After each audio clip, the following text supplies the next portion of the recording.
Hey guys, welcome back to the channel. It's been a couple weeks since I made a video. One of our dogs passed away and it's been really hard for us. So I've kind of taken a break away from doing all of my entrepreneurial endeavors. I closed down my eBay store for a week or two just because I didn't want to deal with it. Um, I have since relaunched it. Everything is active again, and we've got a few sales to talk about. So let me flip the camera around and we'll go over it.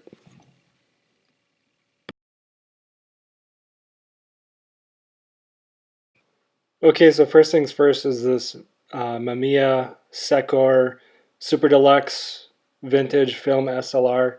I sold this in the previous video for $150 plus shipping, and the buyer requested to return it to me, said that the shutter was stuck. So I accepted that return. I have since refunded the buyer, and I tore this camera apart. I cleaned it all the internal mechanisms, and I ensured that the shutter was working. I should have done that before I listed it the first time, but I am confident that this will sell. I have it listed again.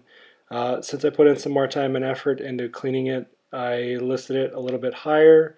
I think right now it's listed at $189.95 plus shipping. Next up is this TI-84 Plus graphing calculator. I didn't have any money into this. This was my calculator when I was in college. Just decided to sell it. So it sold the same day I listed it for $40 plus shipping. So eBay fees came to $4.54 and PayPal fees were $1.62. So that left us with a net revenue of $33.83. From all the other videos that I've seen for eBay resellers, graphing calculators are a common theme. It seems like I don't make nearly as much as some other people say you do, but they are pretty consistent, so keep an eye out for them. Next up is this Bell & Howell 134 vintage movie, not a projector, camcorder, I guess you'd call it. I got this in that lot of vintage camera equipment, so I've got $3.47 into this. I thought it would sell a little bit higher, but I took a best offer of $20 plus shipping. eBay fees came to $3.20 and PayPal fees came to $1.23. So our net revenue was $12.10. Next up is a beginning of a theme that I'm sure you'll be able to figure out. But here's a American Eagle hoodie. It's women's. I think it was a medium, but I can't remember.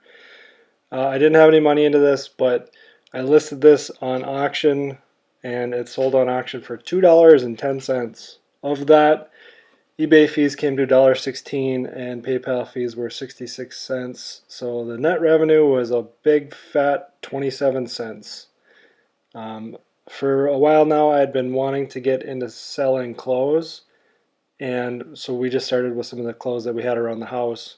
That's why we didn't have any money into it. But turns out that on my buy it now listings, there weren't any views, so I changed them to auctions. And unless they had a really low starting price, they still weren't getting any views. The problem is that with a low starting price, sometimes the initial bid, in this case $2.10, ended up being the purchase price. So the main point that I'm trying to make is that if I'm going to be selling clothes in the future, I need to be more patient. Next up are these American Eagle shorts. These are women's. Grossed, again, they sold with the first initial bid at $4. eBay fees came to 93 cents and PayPal fees were 59 cents. So that left us with a net revenue of $2.47. Then we have this green bomber hat. I think it's an actual Mad Bomber hat. Real rabbit fur lined. This, we didn't have any money into it. This sold for $7.50 on auction. eBay fees came to $1.20 and PayPal fees were 67 cents, leaving us with a net revenue of $5.62.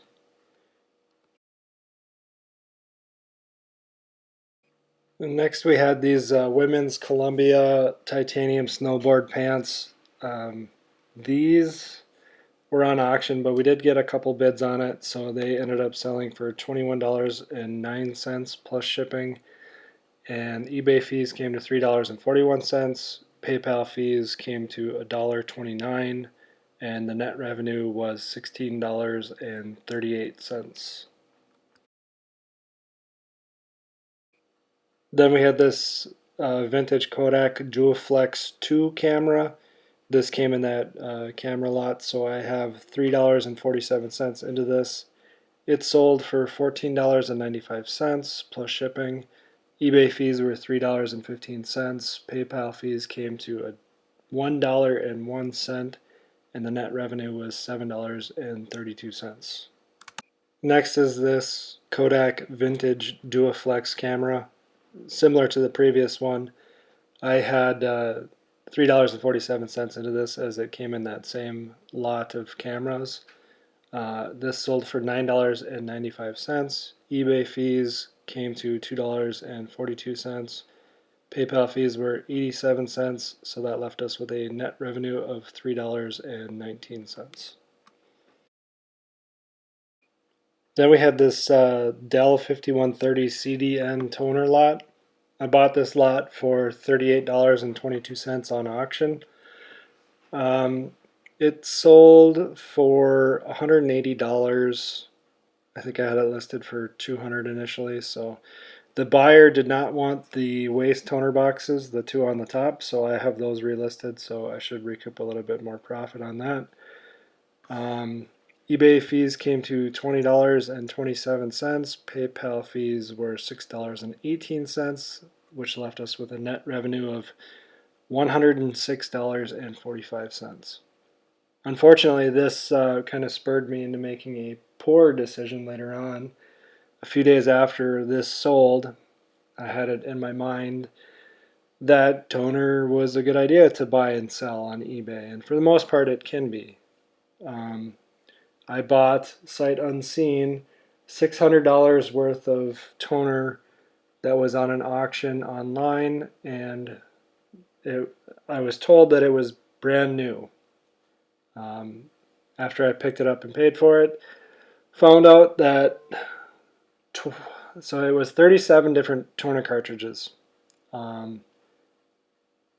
15 were empty, another 17 were used. I think only 5 of the 37 were brand new and sealed. So I should be able to recoup about $200. Possibly I might be able to sell. I have a lot of the 17 used cartridges up right now, just hoping somebody will buy it to refill them. But it was an expensive mistake for me to learn that lesson. I'm out about, well, right now I'm down $600, so hopefully I can recoup some of that cost and keep that in mind for the future, that while toner can be profitable, it has to be sealed. Then we have this Freedom 130 by Minolta point and shoot film camera. I got this at a thrift store for $2.36. It sold for $18 plus shipping. eBay fees came to $2.35. PayPal fees were $1.34, so that left us with a net revenue of $11.95. Then we have this vintage Ford stereo. It was missing the volume button, but I disclosed that on the listing. I got this in a lot of vintage electronics, so I think I paid, I can't remember what I paid, but it came out to be $1.45 per unit.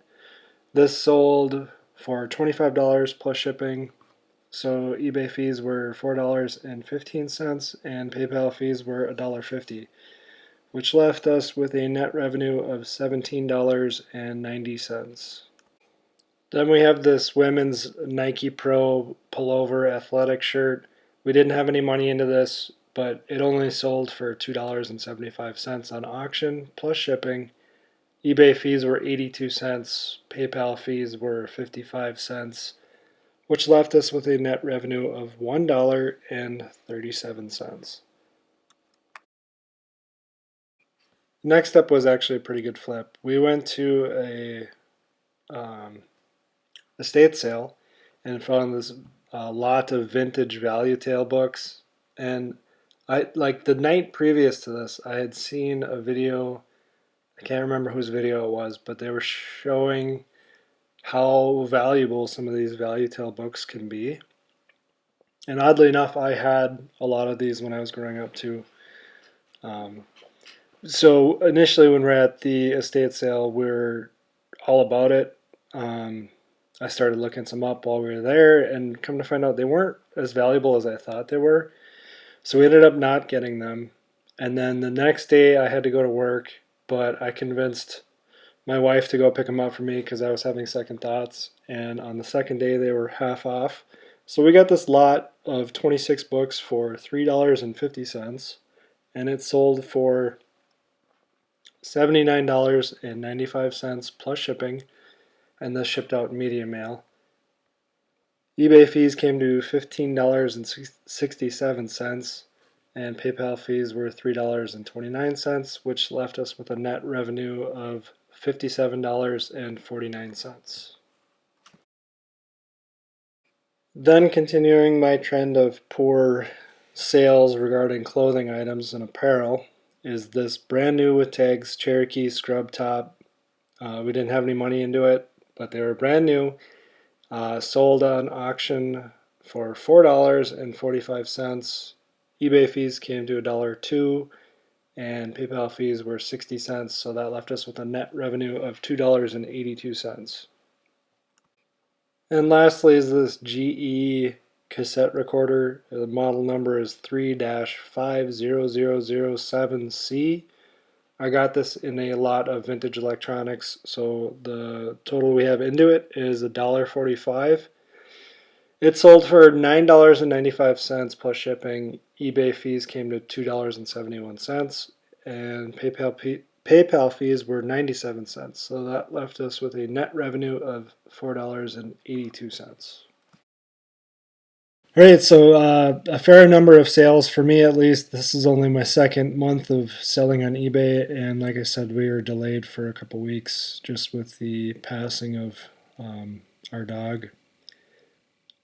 But even though a lot of these sales were small dollar amount and there's definitely room for improvement, the net revenue sum still came to $283.98. So almost an extra $300 in a little under a month's worth of work, and I'll take that. I mean, if that's the low end of where we can be at, I think, like I said, there's definitely room to grow. So if we can make more than $300, that's awesome. So as far as selling apparel, I definitely have a lot to learn about that as far as valuation and just learning what brands are good and how much to pay for them, and how much to sell them for. I mean, there's a lot to learn with that aspect, but they take up such little room that if I have to sit on it for a little bit, then that's okay. I think in the long run, I just need to be patient and understand that a lot of clothing sells seasonally.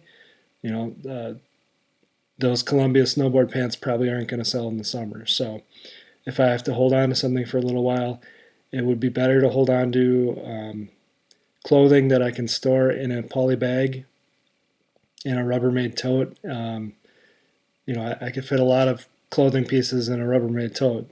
So as long as I have good valued apparel, then that's okay. If you guys have any tips for me, please leave them in the comments section below. I'm still learning a lot, so any help you can offer would be awesome. If you have any questions or comments, please let me know.